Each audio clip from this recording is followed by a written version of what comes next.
भगवते वासुदेवाय। ओम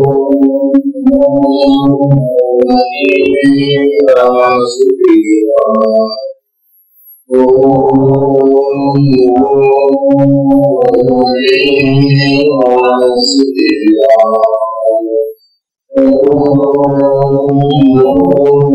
भगवते वासुदेवाय।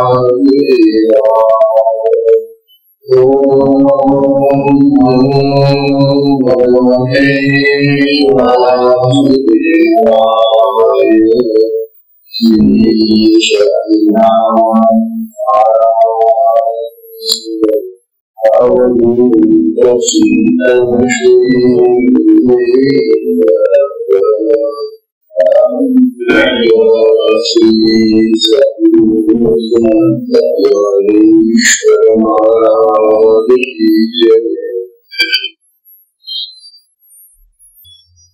परम पूजनीय श्री सद्गुरु संत ज्ञानेश्वर स्वागतांचे मायबाप बाळजी आणि भगवान श्री चौकारांचे धन्यवाद. त्यांचा श्री चांगली 65 हा ग्रंथ पाहतात. चांगली 65चा 65व्या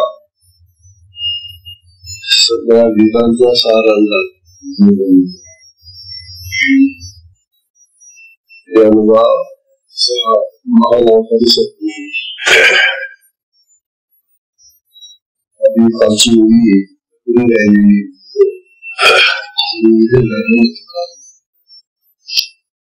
कालच्या मुलीचं निवेदन केलं ऐकायला येते ना येते का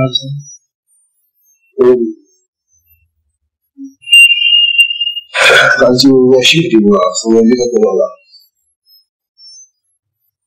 कालची 39 मुलगी बोलेची बोल ऐकले स्वादेची स्वागत साखिले बुजिडे देखिले बुजिरागे तेव्हा सांगणार होते चांगल्यांना हे चांगले राहा बोलण्यानेच ऐका माझे जे शब्द आहे ना त्या शब्दांनी शब्द ऐका आपण स्वाद म्हणजे चव त्या स्वादाने स्वाद घ्यावा म्हणजे स्वाद जर गोड असला तर त्या गोडीने गोड खावं किंवा अनुभवावं किंवा विजय म्हणजे प्रकाश प्रकाशानेच प्रकाश पाहावा. हे जे तनुवाचं बोलणं आहे हे आपल्या साक्षात माणसाला कळत नाही असं काय सांगता येईल कारण हे अद्वैतातलं बोलणं आत्मस्थितीमध्ये गेलेल्या महात्म्याचं बोलणे ज्ञानोबा एका आत्मस्थितीमध्ये राहून चांगदेवाला उपदेश केलेला आहे आणि सांगितलं की अरे चांगदेवा तू जसा ना तसाच मी जसा ना तसाच तू आणि मी एकच आहोत तुझ्यात माझ्यात फरक नाही तुझ्यात माझ्यात फरक एवढाच आहे की तुला हे आत्मज्ञान झालेलं नाही बाकी सगळी तयारी केलेली आहे परंतु हा आत्मबोध आत्मज्ञान आत्मा परमात्मा ब्रह्म हे तुला कळलं नाही कळलं नाही म्हणायचं असं असं की त्यांनी वाचलं असेल शब्दज्ञान त्यालाही होत शब्दज्ञानाने अनुभव येते असा प्रकारे आपण ऐकतो आता हे आत्मा काय असतो आत्मा कसा असतो आत्मा काय आपण ऐकतो त्याने ऐकलं नसेल तर समजा महापंडित होता शास्त्री होता त्यांनी सगळं ऐकलेलं होतं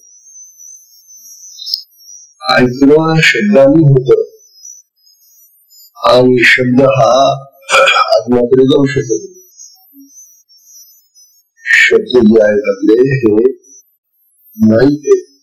मायेतून आलेले आणि माया आपल्याला स्पर्श करू शकत नाही शब्द आत्म्याकडे जाऊ शकत नाही श्रद्धा हा इंद्रियांचा विषय. आणखी जेवढे आपली इंद्रियांचे विषय किंवा ते आत्मकरून जातच नसते.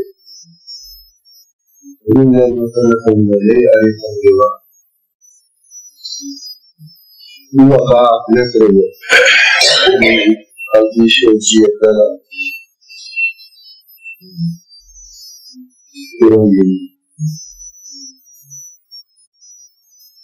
आपण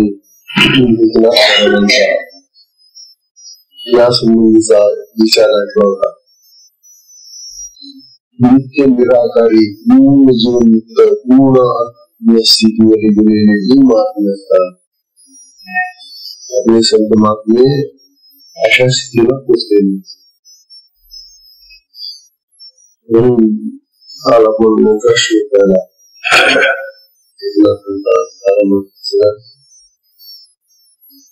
संत एकनाथ महाराज म्हणत होते, ज्या सुखाशी नाही अंत हे आत्मसुखच आहे, त्याला अंत नाही.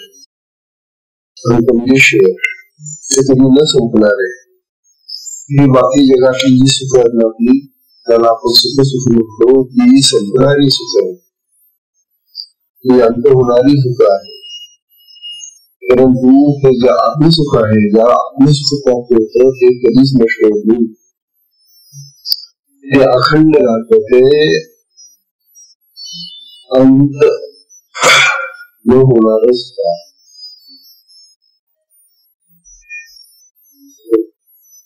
तेव्हा या सुखाशी नाही अंत हे सुख आहे. हे सुख कुठं असतं,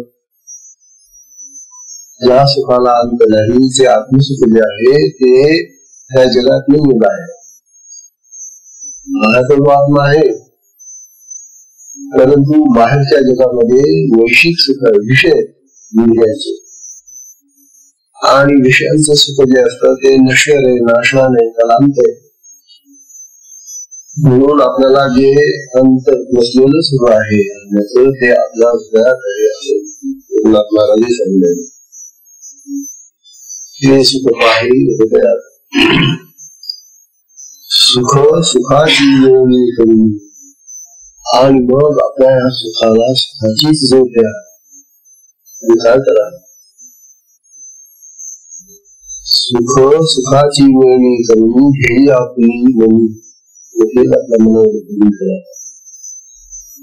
जे मन आता अन्य सुखासाठी धडपड करता जगामध्ये जातं, त्या मनाला जर ह्या अंतरातल्या हृदयातल्या सुखाची आपण करून त्या मनामध्ये जर आपण हे अंतरंगातलं जास्त सुख आहे ते जर त्या मनामध्ये भरलं तर ते मन मन राहते.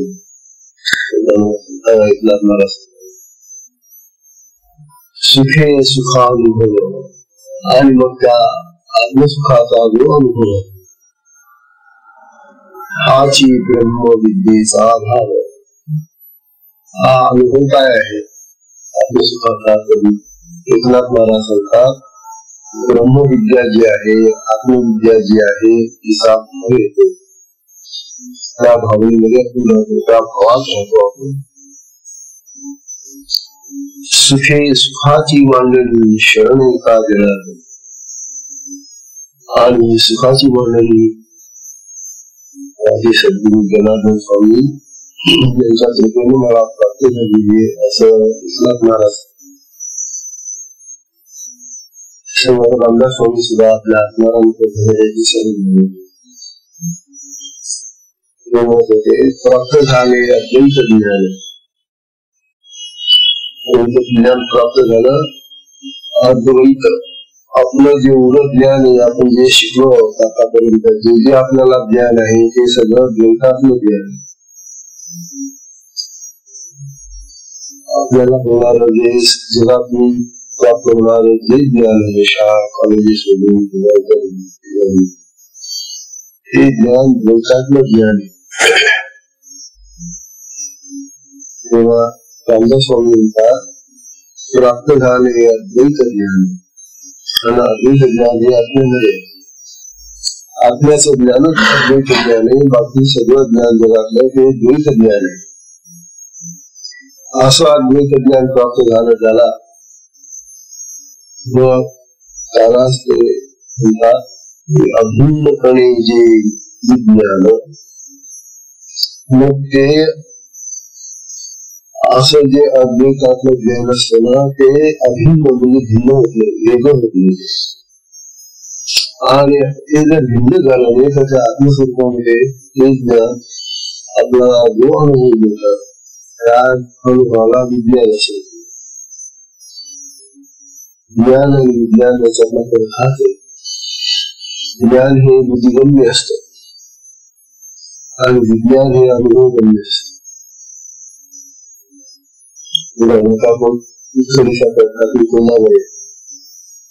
गोड लागली, आता साखरेची गोडी करण्यासाठी जी जी घरातली विचार आपण ठेवलं आणि जो अनुभव आला साखरेचा तो जो आला आहे हे ज्ञान झालं. साखर कशी, साखरेची गोडी जाणणं हे ज्ञान झालं आणि ते जीवन मिळालं. जीभ आत्मकेंद्रीय आहे म्हणून इंद्रियांच्या माध्यमातून होणारं जेवढं ज्ञान आहे ते सगळं अशा प्रकारचं ज्ञान आहे. ते विषयांचं ज्ञान आहे, विषयांकडून झालेलं असतं आणि ते म्हणून द्वैतात जातं.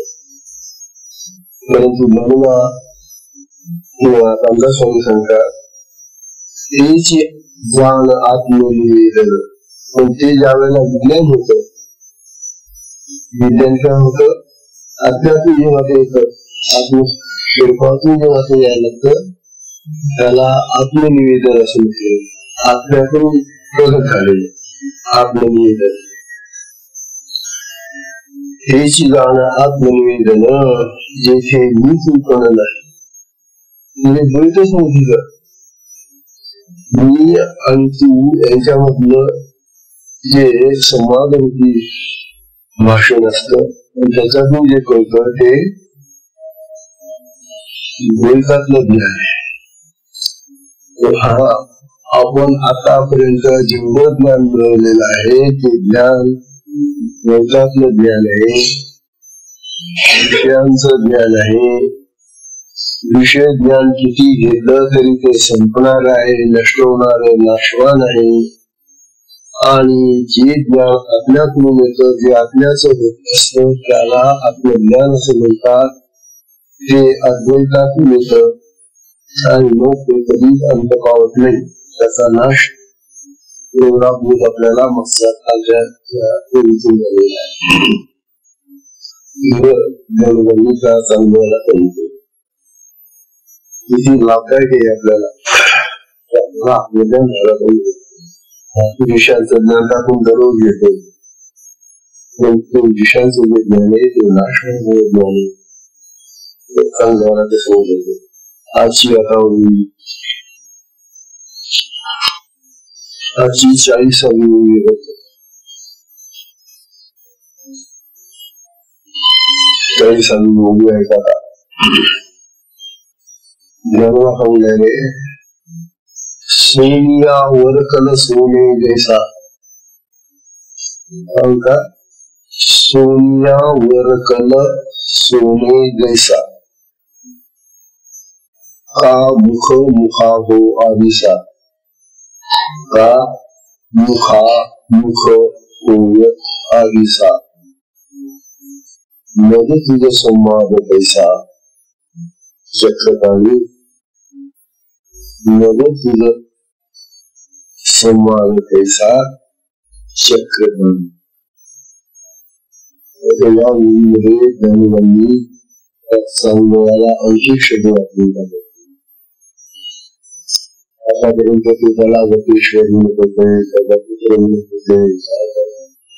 पण आता या जमीन चांगल्या ज्ञानवांनी चक्रपाणी हा शब्द वापरला.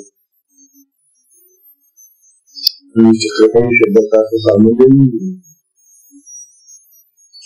चक्रपाणी होतात भगवान श्री भगवान श्री होतात. सोनियावर कल सोने जैसा, सोने आपल्याला सोन्याची मूर्ती म्हणा किंवा सोन्याचं भांड म्हणा किंवा काय आणि त्या सोन्यालाच आपण आणखी मुलामा दिला किंवा घातलं किंवा त्याला रंग दिला त्याच्यानं सोन्याच्याच वरसाने सोन्याच्याच वरसाने सोन्याला बनवलं, सोन्याला सोन्याने बनवलं किंवा मग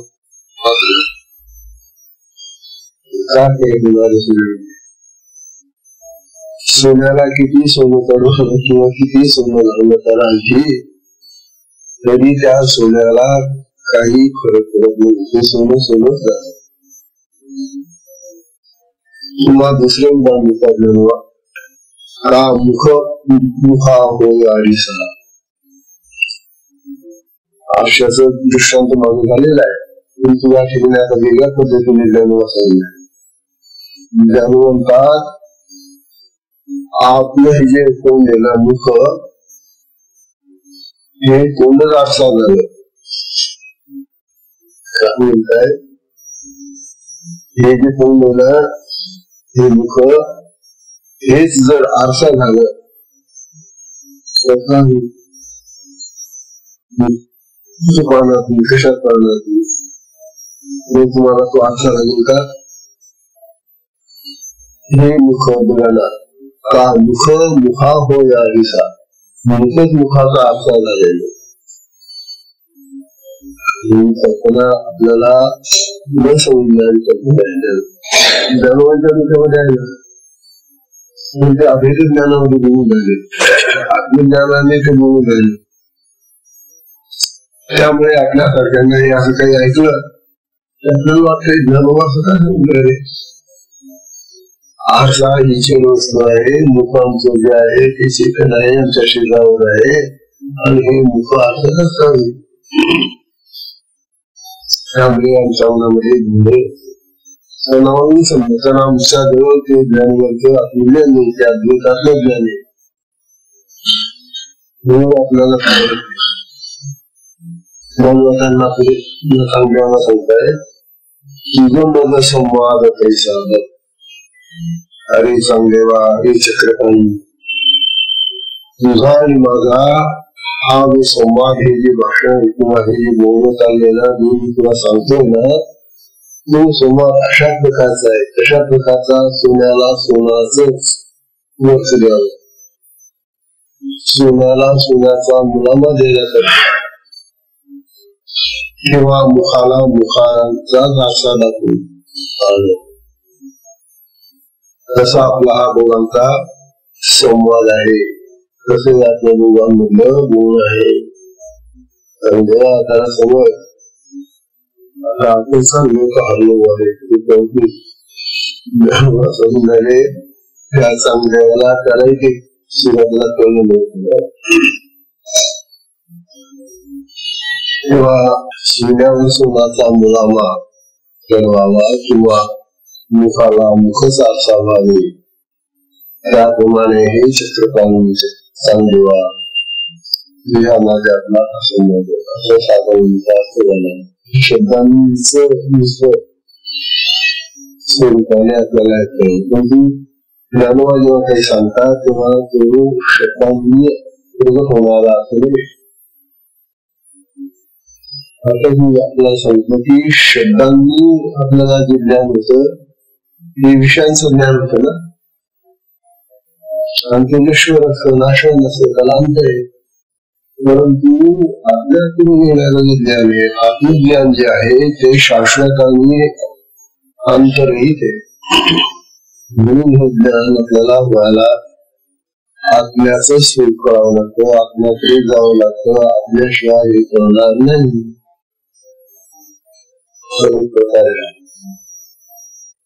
या ओळीमध्ये ज्ञानेश्वर महाराज दृष्टांताच्या माध्यमाने आज उद्देश झाले हे चांगले चक्रपाणी म्हटलेले. आता त्याला चक्रपाणी सुद्धा का म्हटलं की आता तुला कसं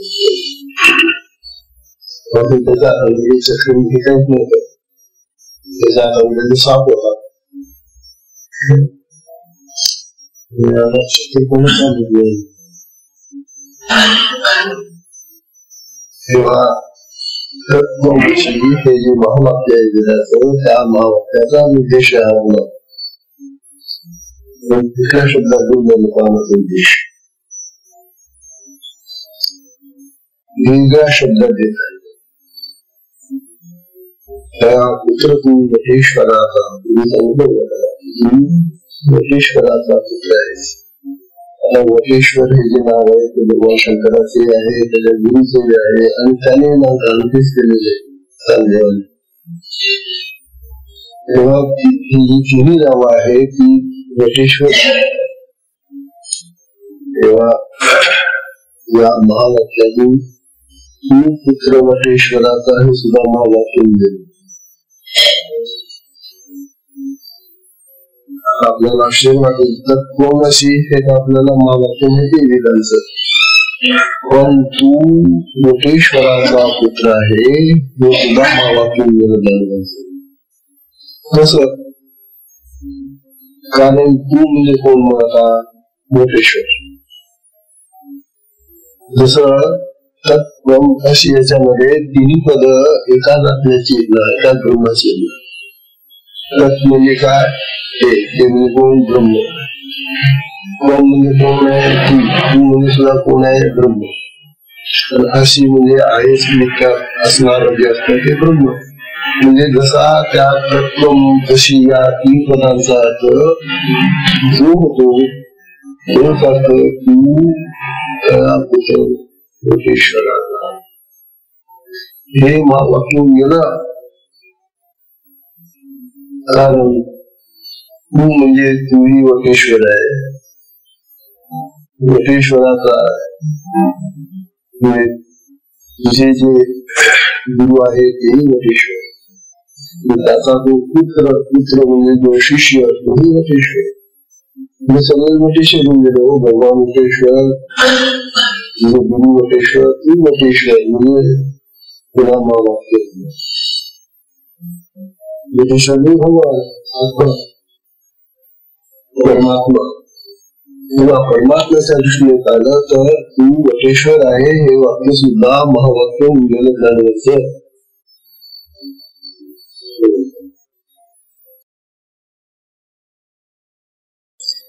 तेव्हा आता त्याला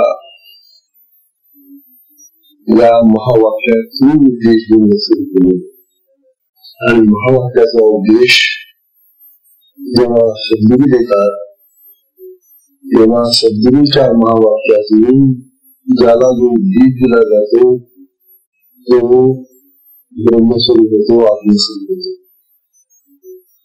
म्हणून संन्यास दीक्षेनंतर सद्गुरू जे उद्देश करतात बोध देतात तो महावाक्याचा संन्यासाला 4 महावाक्याचा बोध आहे आणि ब्रह्मचार्याला 1 महावाक्य असा आपला शास्त्राचा नियम आहे.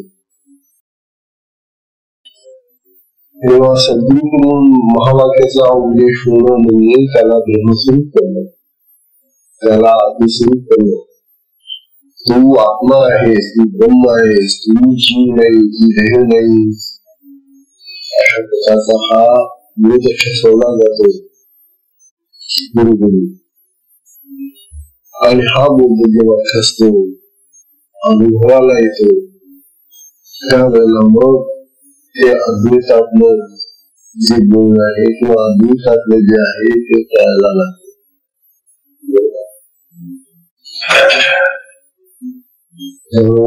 माझा समाज हा अशा प्रकारचा समाज आहे चांगला.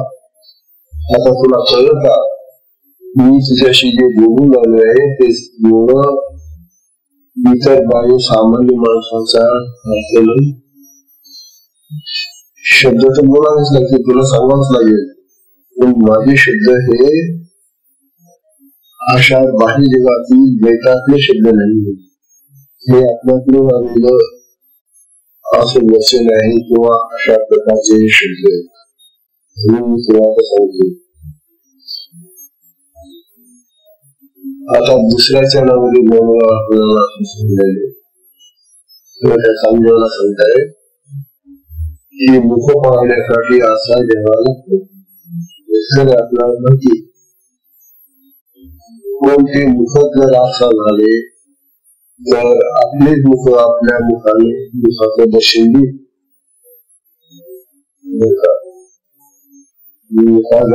आपण जेव्हा आरसा घेतो आरसा घेऊन मोठ्या आरशात आपलं तोंड पाहतो.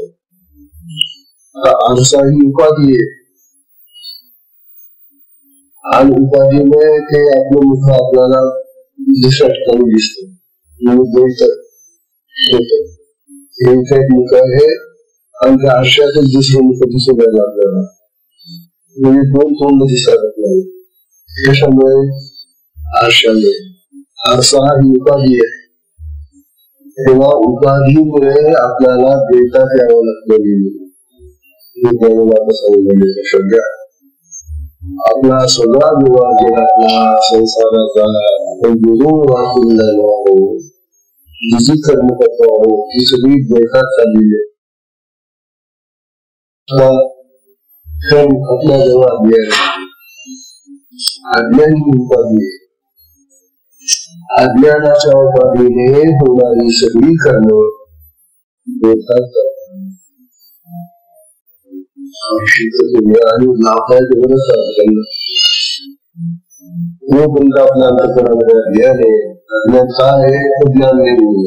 ज्ञान संत नाही, आत्मज्ञान नाही. जोपर्यंत आत्मज्ञान नाही आपल्याला तोपर्यंत आपले सगळे निर्वाह आपली सगळी सर्व सगळे निर्वाह विकासच चाललेले चालून जाईल. मग आपल्याला कधी आठवणच येते हो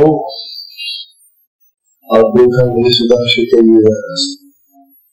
असे विवाह चालतील परंतु अद्वैतात गेल्यानंतर त्यांचं जे स्वरूप येते वेगळं असतं. खाण्यापिण्या वगैरे सगळं सगळं कसं राहत. परंतु त्या महात्म्याचं जो जीवनयुक्त महात्मा आपल्या ज्ञानी आहे त्या आत्मज्ञानी महात्म्याचं खाणं पिणं वर्तन करणं काय आहे ते कसे दिसली तुला आम्हाला. आणि मग आपल्याला कधी ओळखायला येत नव्हतं की हा व आत्मज्ञानी आत्मज्ञानी झाला म्हणजे काय तसं शरीर बदलून जातं का? शरीर तर तेच राहणार आणि शरीर जर तेच राहिलं तर शरीराची जी कर्म राहतील ती सुद्धा तशीच आपल्यासाठी द्यायची. म्हणून शरीराने आत्मज्ञानी बदलत नाही. आत्मज्ञानी बदलतो अंतःकरणाने. अंतर्स्थिती त्याची बदलते आणि अंतर्स्थिती त्याची जी बदललेली असते ती बाजून दिसते का? आत झालेला बदल येतो. आत झालेला बदल बाजून कसा दिसेल? आपण जर खोलीमध्ये बसलो असेल बारा खिडक्या बंद करून बसलेलो तर मग दहाच्या लोकांना कसे दिसणार? एकांतामध्ये आपण बसलेलो आहोत तर जसं बाहेरच्या लोकांना आपण दिसू शकत नाही तसं आत्मज्ञानी ब्रह्मज्ञानी जीवनमुक्त हे जे महात्मे असतात त्यांचं अंतरंग आपल्याला कळत नाही. हे जे ज्ञान आहे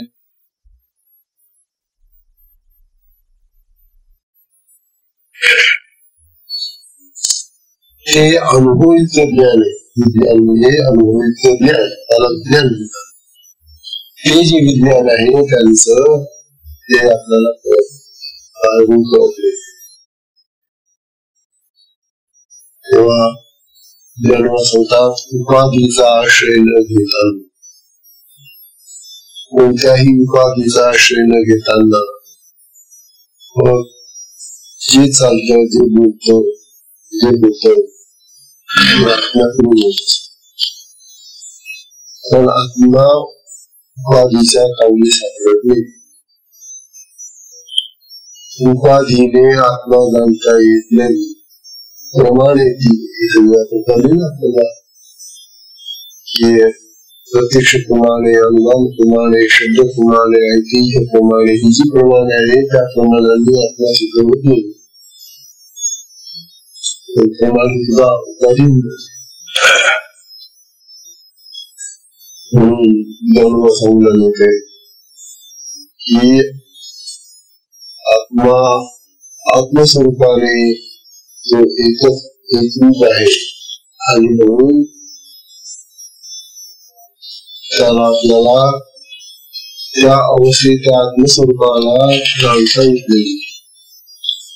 हा आपण द्वैतात आहे आणि आत्मा अद्वैत आहे. आता अद्वैतात असलेला आत्मा बाहेर आम्ही द्वैतात असलेले लोक कसे जाणू, म्हणून आपल्याला अद्वैतात यावं लागेल.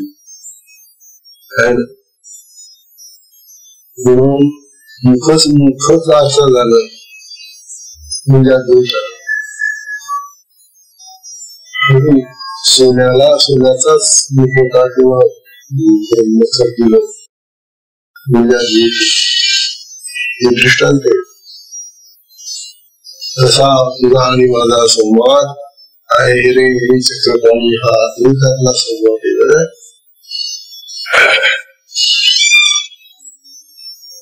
आता चक्रपाण्याचं काम होते चांगले हे नाव तर काय ठरवून माहिती नव्हतं. त्याला चांगले चांगले चक्रपाणी का म्हटलं त्याला, त्याला हे तर सांगितले की तू आत्मा आहेस, मी आत्मा आहे, तुझ्यात आणि माझ्यात फरक नाही.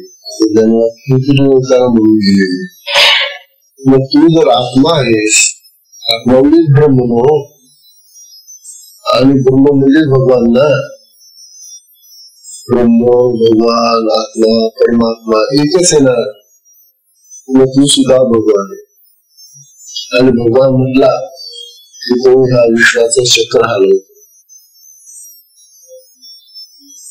हे जे चक्र आहे हे सुदर्शन चक्र नाही, हे सुदर्शन चक्र आहे. परंतु हे जे चक्र आहे म्हणून त्याच्या हातामध्ये हे या विश्वाचं चक्र फिरवणार आहे. हे जग फिरून आलं, जग फिरून आली की सगळे ग्रह फिरून आलेलं, सूर्य फिरून आलेलं, चंद्र फिरतोय, तारे फिरतात, ग्रह फिरतात, सगळं जग फिरून आलेलं. हे आपल्याला दिसत. हे आपल्याला आपली पृथ्वी गुंडारी आहे, फिरणारी आहे, रोज फिरते. आणि म्हणून रात्रंदिवस आपल्याला येतात. रात्र काय येते, पृथ्वी फिरते आणि जो भाग सूर्याकडे येतो किंवा दिवस असतो आणि जो सूर्याच्या बाजूला येतो अंधार असतो. आता अमेरिकेमध्ये दिवस असेल तर तिथं सूर्य पुढे आलेला आहे. म्हणजे ही सूर्य ही जी पृथ्वी ही सारखी गरगरगरगर फिरते. हे फिरण्याचं जे चक्र आहे, चक्रच गरगत फिरत. साडी असेल तेच फिरतं ना. गाडीचं चाकच पाहणं तुम्ही, मोटारीचं, सायकलचं, गाडीचं चाकाचा उद्देश हाच आहे की फिरणं. तेव्हा ज्ञानोबा चांगलेवाला चक्रपाणी म्हणून उद्देश का म्हणतात की तू भगवान हे चक्र धारण करणारा. पाणी शब्दाचा अर्थ चक्र म्हणजे चाक आणि पाणी शब्दाचा अर्थ आहे हात. हे पाणी दीर्घ नाही मिळत. पाणी दीर्घ केला की ते आपलं पाणी होऊन जातं. आणि पाणी रसलेला कि मग तो त्या शब्दाचा अर्थ हात होतो. चक्रपाणी म्हणजे त्याच्या हातामध्ये साथ आहे, चक्र आहे तो. हे वटेश्वराच्या पुत्रा, तू भगवान आहेस ना, आत्मा आहेस ना, वटेश्वर आहे ना, तू ही चक्रपाणीच आहे. या अर्थाने ज्ञानोबा त्याला चक्रपाणी म्हणतात. तू भगवान आहे. त्या विश्वाचं चक्र भगवान हलत गेला, ते चक्र पाणी मी त्याला उपाधी देऊन टाकली, हे भगवान, हे चांगदेवा. आता चांगदेवाला इतका उंच चढवला मी की आता त्याला खाली आपटणं शक्य नाही. आता त्याला आत्मज्ञानी व्हायलाच पाहिजे.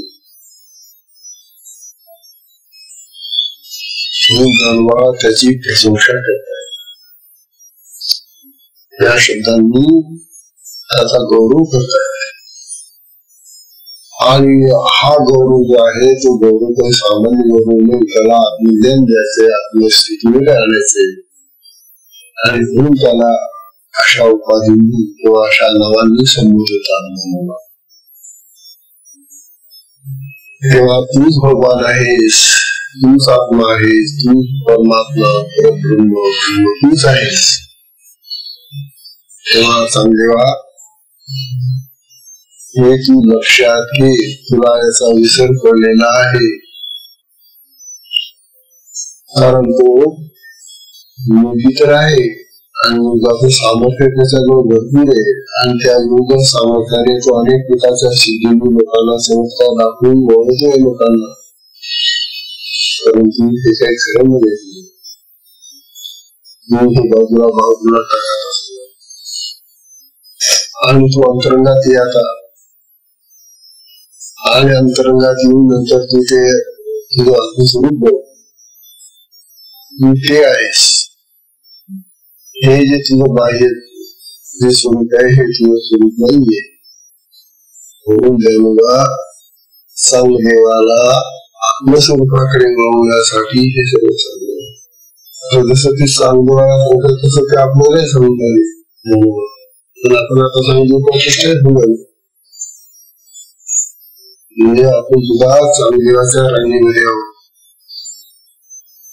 आपण नको उघडायला आता आपल्याकडे बस झालं ना, तर पुष्कळ आयुष्य गेलं बाहेरच्या दृष्टीचा करता.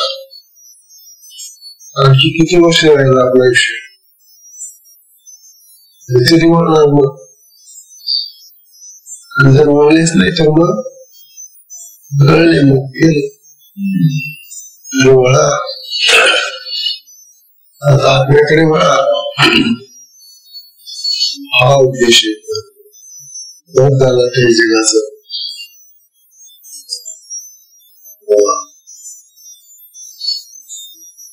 चांगदेवाला ज्ञानोबा आपण करून देत आहे. असा बाहेर आवणारा बाह्य दृष्टीचा आत्मदृष्टीने खो जातात.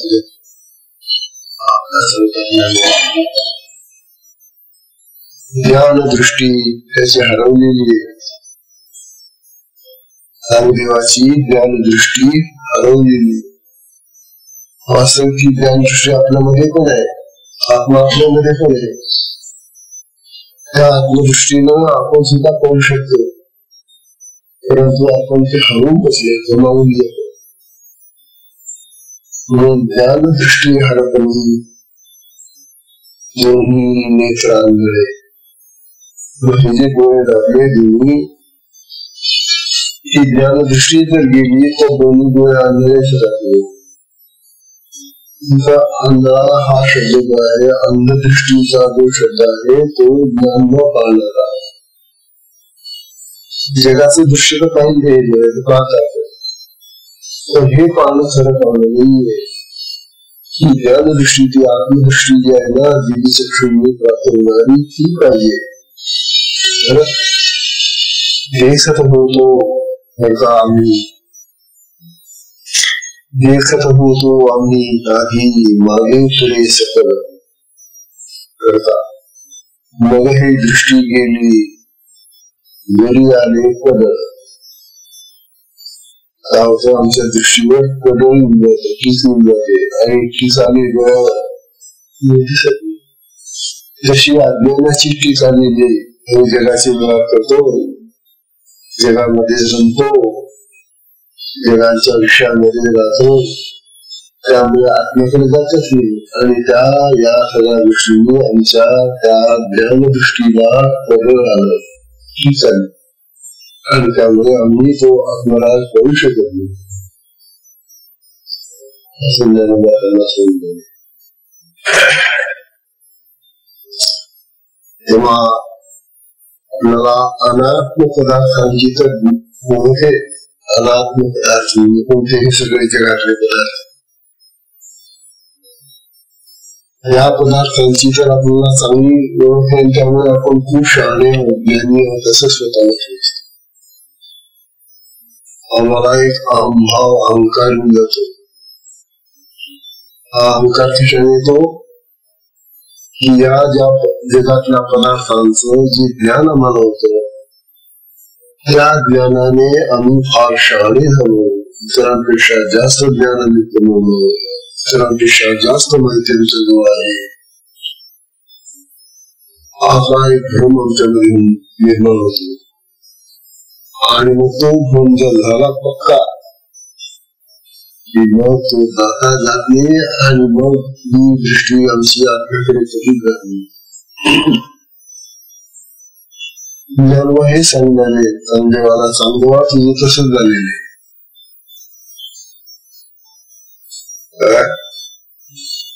तू सदा फार मोठा योगी समजून राहिलेला आहे आणि फार सिद्धींच्या सायाने मोठे चमत्कार दाखवून राहिलेले आहे. परंतु बाबा रे हे शांतपण नाहीये हे ज्ञानीपणाचं लक्षण नाहीये. तेव्हा स्वस्वरूपाकडे आत्म्याकडे आत्म्याच्या देशणेपणाकडे पहा.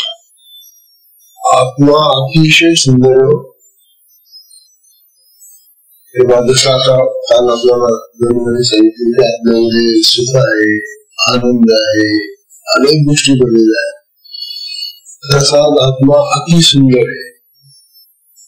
म्हणजे सौंदर्याच्या बाबतीमध्ये सुद्धा सुंदरतेच्या बाबतीमध्ये आपल्यासारखा दुसरा कोणी नाही. तुम्हाला सुंदर वस्तू पाहिजे का म्हणून आम्हाला सुंदर वस्तू आम्ही जगातल्या सुंदर वस्तू पाहत असतो. घर पाहतो काही पाहतो फुलं पाहतो. अरे काय सुंदर हे सौंदर्य जे आहे ना ते नश्वर आहे नाश पावणारं सौंदर्य पाहतो. तुझ्या आत येणार तू हा जो आत्मा आहे त्या आत्म्यामध्ये जे सौंदर्य भरलेले आहे त्या वापे ते सौंदर्य तुझे ते जाण तू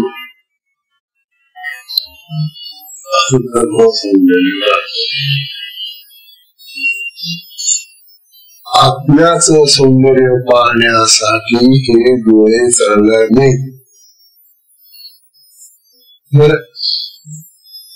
कारण हे जे चक्षु आमचे हे चक्षु जड आहे.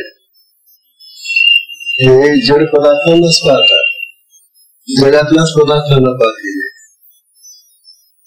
परंतु आत्मा हा जो आहे तो अनेक त्याला विशेषण लावतात. अव्यक्त आहे निराकार आहे निर्गुण आहे असंग आहे विशेषण लावतात. मग असा जो अव्यक्त आहे निराकार आहे निर्गुण आहे असा आत्मा आम्हाला या डोळ्यांनी सुद्धा दिसेल. आम्हाला तर सगळी आकाराचे रंगाचे वर्णाचे नामाचे असे पदार्थ ओळखता येतात त्या डोळ्यांनी. कसं ओळखता येईल आपल्याला हे डोळे उपयोगाचे नाही.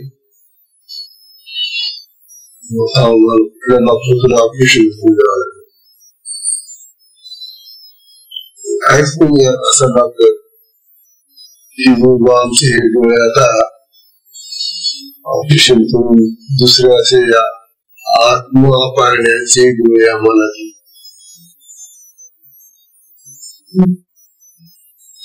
हे ज्ञान फक्त सद्गुरू देतात.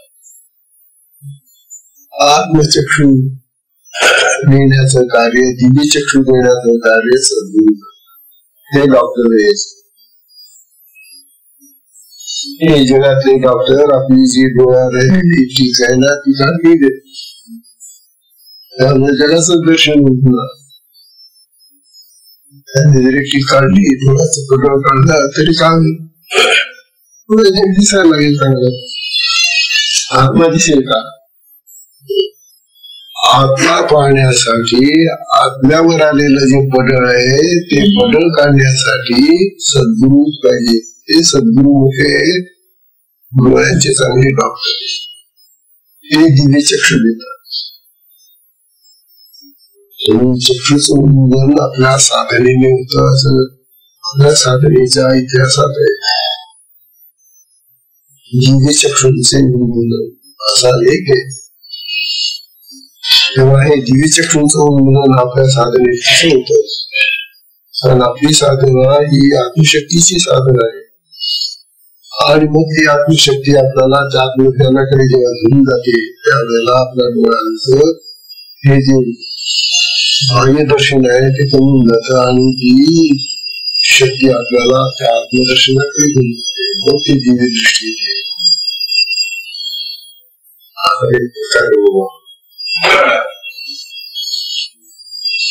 ज्ञानेश्वर महाराज सांगले आंतरस्थिती आणि संसारी स्थिती यांच्यामध्ये हाच मोठा फरक आहे.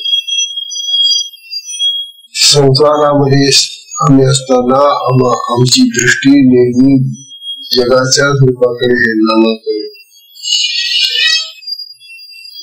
परंतु ज्ञानाला बोलतात की बाबांनो ही अशी तुमची दृष्टी कायम मरेपर्यंत जर तशीच राहिली तर तुम्हाला हे आत्मज्ञान कसं कधी होईल पाल आत्मकडे. म्हणून सद्गुरूच्या कृपेनं ही दृष्टी प्राप्त करून ते दिव्य चक्षु घेऊन नंतर आपलं निरीक्षण करा. ज्ञानेश्वर महाराज सांगतात असे जे सत्पुरुष असतात, असे जे महात्मे असतात त्यांना ही दिव्य दृष्टी प्राप्त झालेली असते. जसे ज्ञानोबा आहेत किंवा आपले संत आहेत, यांना ही जी दृष्टी प्राप्त झालेली असते त्या दृष्टीनं ते पाहत असतात. ते त्या दृष्टीनं पाहत असताना आपल्याला असं वाटत आमचे सर्वच पाहतात, त्यांचे डोळे बदलून जातात का? त्यांना दिव्य दृष्टी प्राप्त झाली, आत्मदृष्टी प्राप्त झाली म्हणजे वरचे डोळे बदलून जातात, त्यांचे निळे पिवळे काही असं होतात.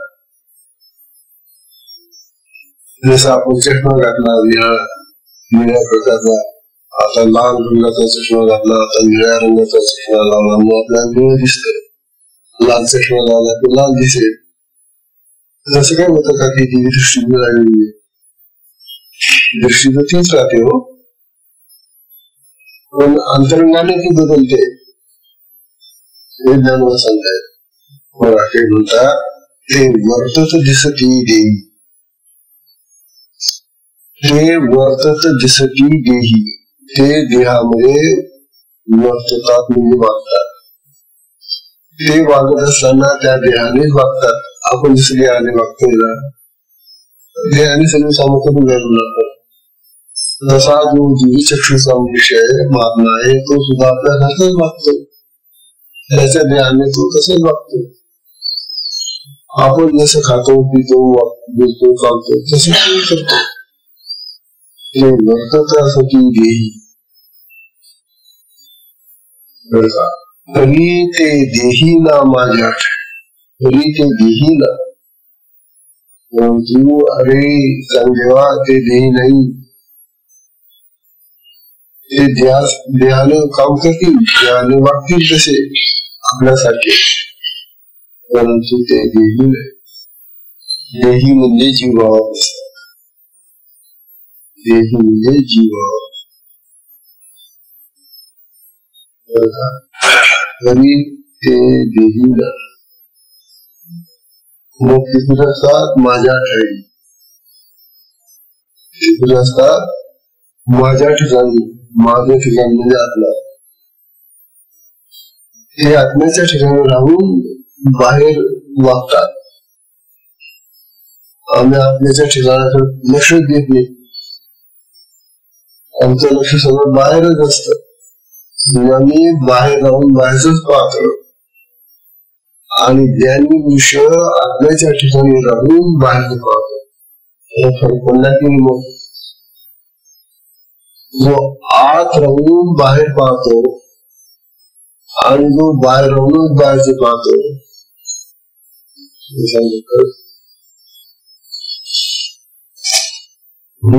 सौंदर्य हे व्यर्थच दिसती देही तरी ते देही ना माझ्या, परंतु ते देह ते माझ्या ठिकाणी आलेले असते. माझ्या आत्मस्वरूपामध्ये बसून ते सगळं करत असतात. आणि मग आत्मला जे गुरु भगवान म्हणतो की आणि मी त्यांच्या हृदयी ते माझ्या हृदयात आलेले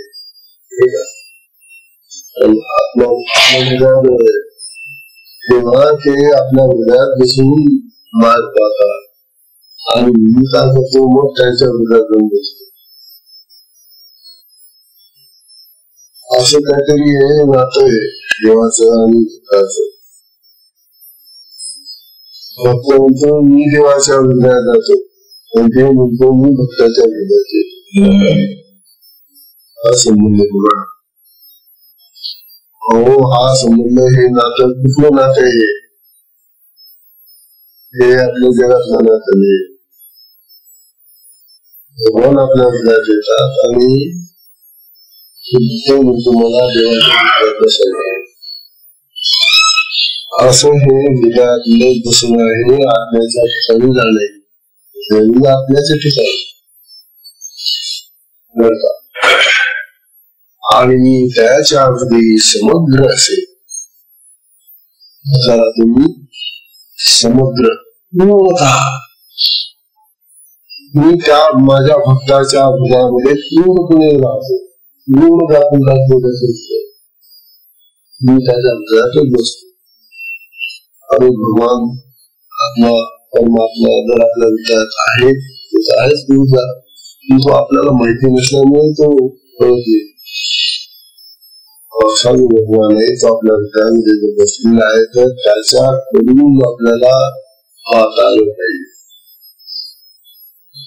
तिथून आपल्याला पाहता आलं पाहिजे. तिथून पाहण्याची जी दृष्टी आहे ती दिव्यचक्षु आहे, ती आत्मदृष्टी आहे. असं ज्ञानेश्वर महाराज चांगदेवाला सांगतात. चांगदेवा तसं बघणार आहे संघाची वेळ सत्य आणि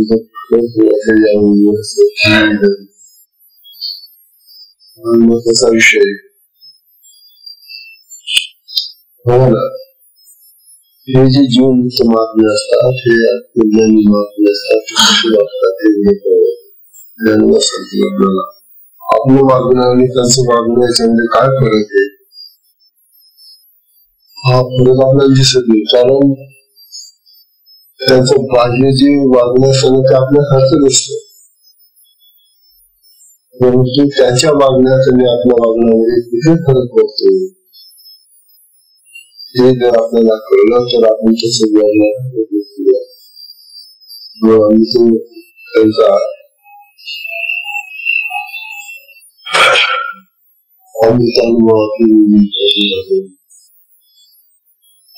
जन्माचा अनुभव आहे. आपला अनुभव सांगताय.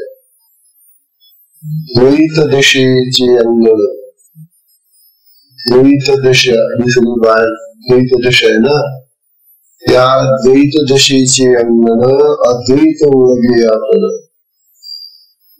त्या द्वैत दशेच्या अंगणामध्ये कोण येतं? अद्वैत येतं. म्हणजे द्वैत नष्ट होऊन अद्वैताचा शिरकाव होतो. भेद तव तव अभेदाशी. आणि मग तो जो भेद आहे द्वैतामध्ये भेद आहे आणि तो भेद मग कमी कमी होता होता अभेदामध्ये निघून सगळं अभेदाचं वातावरण तयार होतं.